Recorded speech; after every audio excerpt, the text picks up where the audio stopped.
Hi everyone, welcome again to my YouTube channel, and thank you for subscribing, thank you for commenting, and most importantly, thank you for sharing this with your loved one, with your colleagues, with your friends.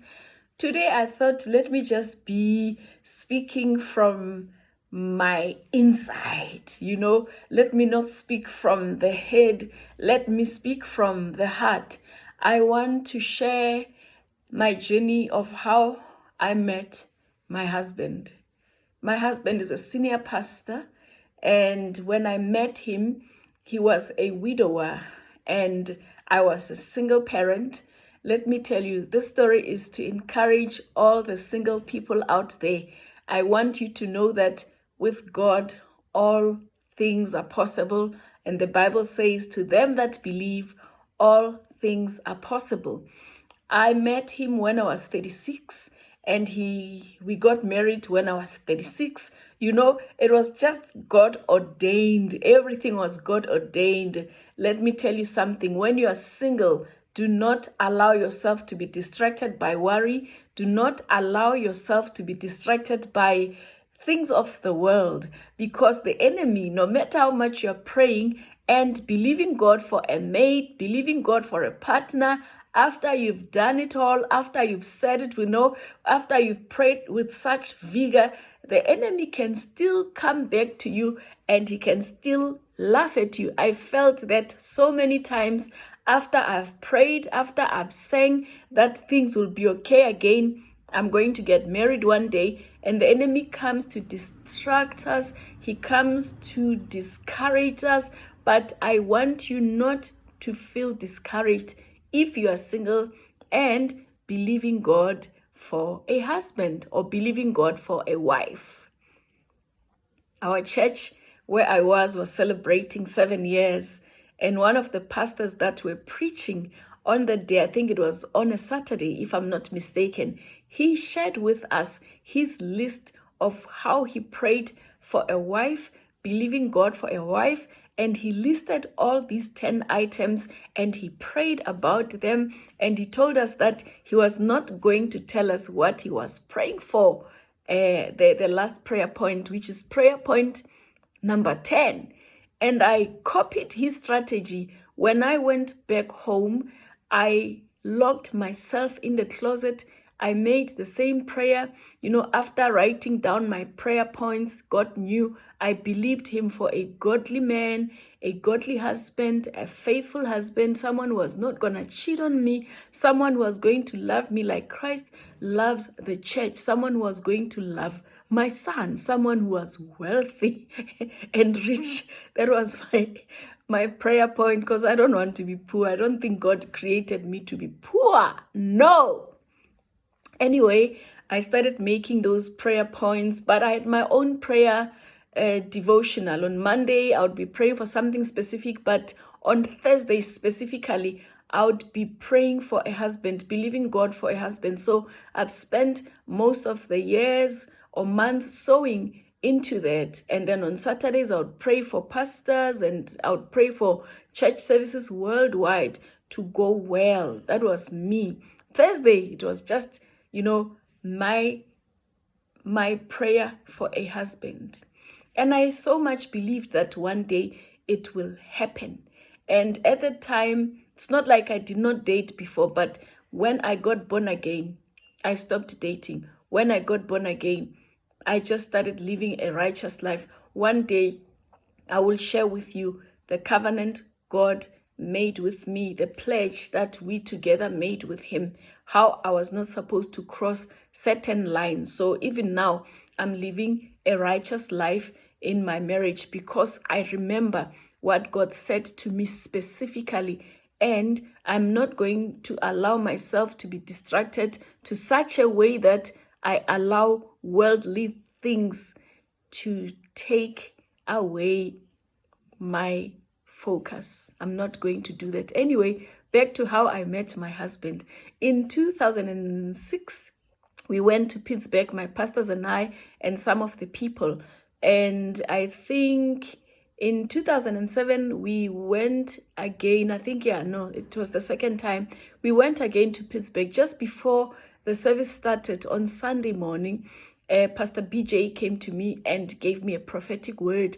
She said to me, God says there's a specific prayer that you've been praying in your heart, and God says that when you get to South Africa, you will know.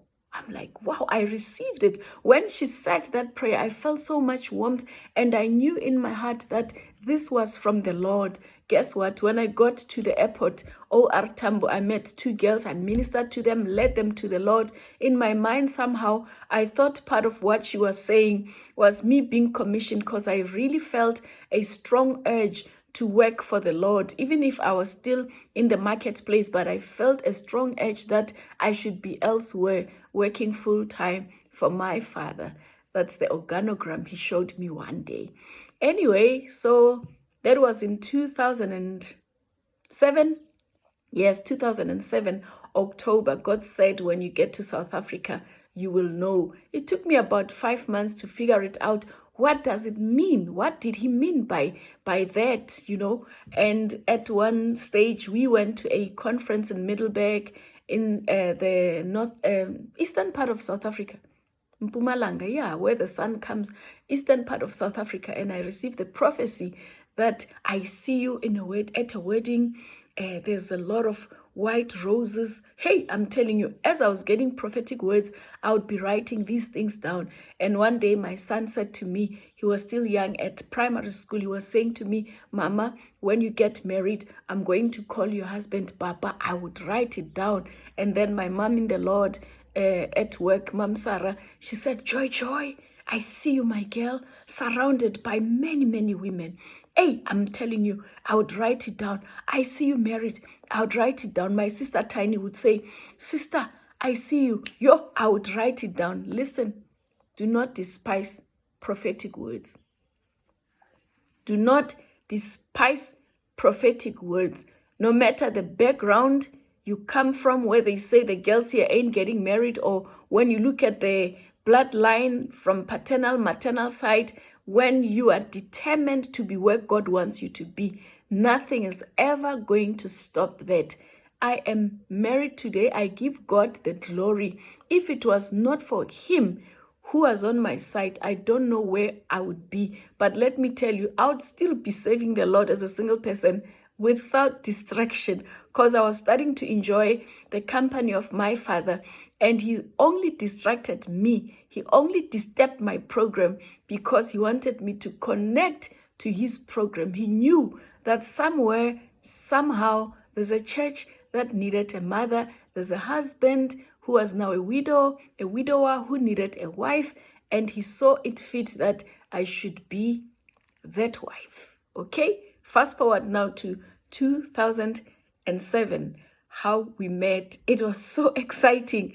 I want to tell you later how my husband-to-be took me out to this perfect restaurant called Feast. It was somewhere in Centurion. I think that restaurant was made for us. Hey, so one day we went to a conference. It was 2007. Was it 2007? Yeah, 2008. Yes, I had applied for leave at work beginning of the year, January, and my leave was not approved for some funny reason, for some wicked reason. My leave was not approved, and I did not even know about it. I want to go to this RMI conference, which was held in our city, and I was excited about it. You know what? And my boss didn't approve my leave. And I felt so sad. I'm like, no, it's not fair, And one of my friends, my sister friends, told me, listen, you can come in the evenings. You don't have to, sulk, don't let it get to you. Come in the evenings. Hey, friends, I attended, and I don't even know which days the conference started by, but I attended. First day of the conference, I met my husband, I think. Yeah, it was on a Wednesday when I met my husband. Wednesdays had something special about them. And I was sitting behind this gentleman who was sitting next to his sister. And in my mind, I'm thinking, these are husband and wife. And I was sitting next to my friend from church. And this guy who was sitting in front of me tells me, when you walked in, I saw you. And I was saying to the Lord privately, Lord, these are the types of people that you can hook me up with. And he saw me sitting next to a guy friend. And in his mind, he says, she's married. I was not married. I was single. I was also thinking of him in the marital, context. Both of us were thinking the same things at the same time, and yet we were both single. And because we were sitting next to people of the opposite gender, we just made assumptions that we were married. And then later on, I met my mother in the Lord, my pastor, and she said to me, have you seen Pastor so-and-so? I said, no. And she told me she's been looking for you. I'm like, yeah, I saw her sitting next to her husband. And she said to me, no, silly, that's your husband. I'm like, yo, this woman, you know what? Just like Mary, I did not want to argue with her. I just pondered it in my heart, and I was just wondering all along, what is this woman up to? What is she up to? And then later on, I went to meet my pastor and her husband, my pastor, my senior pastors, and then they were with this other gentleman, and they introduced us to each other, and they said, this is Mihloti, and to Mihloti, me, Joy, they said, meet Pastor Mogale. I'm like, oh, so this is the Pastor Mogale. And you know what? I was very silly. And I thought, okay, that is it. And when I left that conference area, after the conference had come to an end that evening, I was driving a 5 Series sports pack. I'm that girl. I like powerful cars. So I parked out of the gate because I was driving with a friend, because I was still trying to figure out who is this guy. But I also wanted him to see me, that I'm that girl. I'm the power girl. I'm driving a powerful car. But I also wanted to see what car is he driving, because I was an executive. Like, you need to check these guys out. And anyway, I left. And on Thursday, the next day, he didn't come, but I had a dream the very same night. I'll tell you about my dreams later on. And it was Thursday, and he never came. Friday, okay. Then next Tuesday, I am at Bible school back at my church, and my senior pastor tells me that my mother, the other senior pastor, wants to see me. So when I went to see her, she told me that Pastor Mogale would love to meet with you. I'm like, yo. And then she started giving me dating tips to say, okay, when you go out, don't have expectations, just be nice, take it. It's like one of the meetings. I'm like, Pastor Stella, what is she up to now? Yeah? She asked me so many questions, and I thought, I'm ready. I'll meet this guy. So next day, it was Wednesday again. I went to work. I was on leave, and I thought, okay, because I'd already made a booking to go for a spa, a massage. And guess who calls me? I'd already stored his number. And I stored his number as Pastor Mogale, my husband. And he calls me. And I'm like, ooh, if he could see that I stored him as Pastor Mogale, my husband, I don't know, I'm sure I'll get in trouble, but I had nothing to lose. So he's asking me out on a date, and he's asking, what are you doing? Where are you? And can we meet? I say, yeah, we can meet now, actually. He's like, yo, he chickened out. It's like, no, let's meet rather much later. I said, okay, fine. Then I went to the spa, and from the spa, I went to the Centurion Mall. We met at a specific restaurant. I was late. He was early. And, we started talking. It was very, very nice. And in my mind, I'm wondering, this widower, is he looking for counsel? Because, I'm an HR practitioner. And at the back of my mind, I'm just wondering, what is he up to? What is this man up to? And then he was speaking in Christianese. He was just, what is he up to really? This guy. And then one of the things, he wanted us to be friends, and he wanted to pursue me. And besides wanting to pursue me, you don't know what he said next. I want you to tune in next to hear exactly what he said. Remember to subscribe.